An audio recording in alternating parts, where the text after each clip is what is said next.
Jesse No. Thank you very much, Mr. Speaker.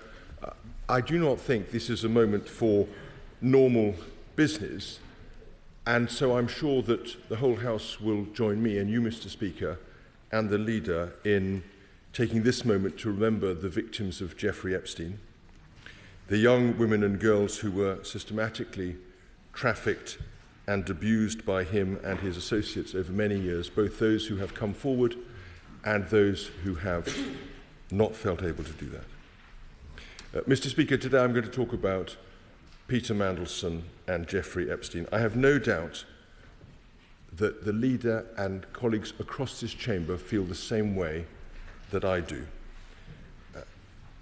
He and they will understand that this is a matter that far transcends party politics. Peter Mandelson, as Business Secretary, advised Jeffrey Epstein that Jamie Dimon, the CEO of JP Morgan, should, quote, mildly threaten the Chancellor of the time, Alistair Darling, his colleague, over the planned tax on bankers' bonuses, as Jamie Dimon, still the Chief Executive of JP Morgan, duly did. Mandelson forwarded market-sensitive information to Epstein which related to the 2009 sale of up to £20 billion in state assets, describing the internal Downing Street memo, internal Downing Street memo, as a, quote, interesting note that's gone to the PM.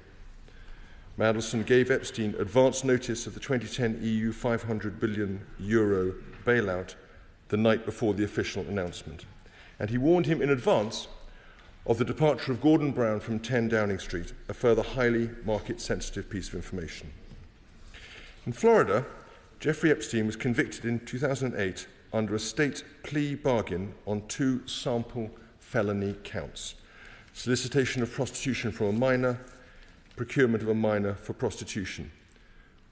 The Prime Minister was specifically asked at Prime Minister's questions yesterday if he knew that Mandelson had continued his friendship with Epstein after the conviction.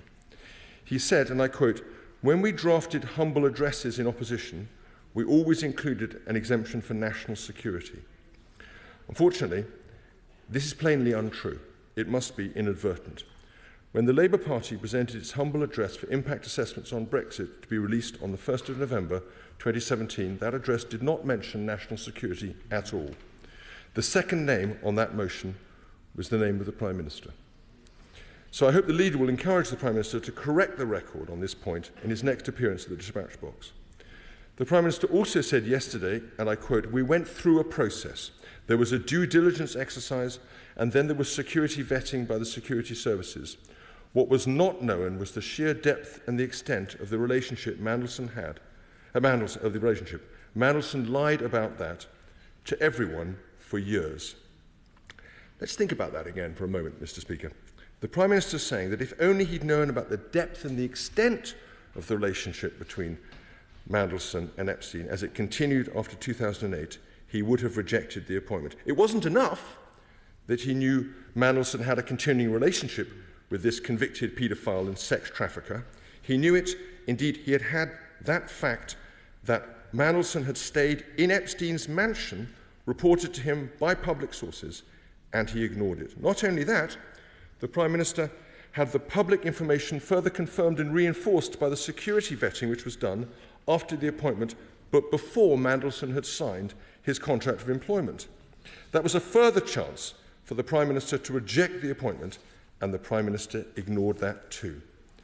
The Liberal Democrat leader yesterday asked the Prime Minister, quote, "Can he tell us whether he thought at all about Epstein's victims?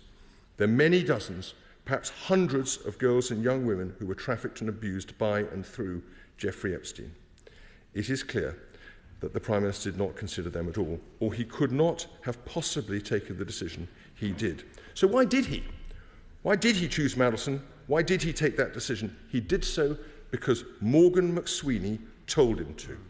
McSweeney was Mandelson's protege, and McSweeney was paying back his long-time mentor and political sponsor for all those good works with his appointment.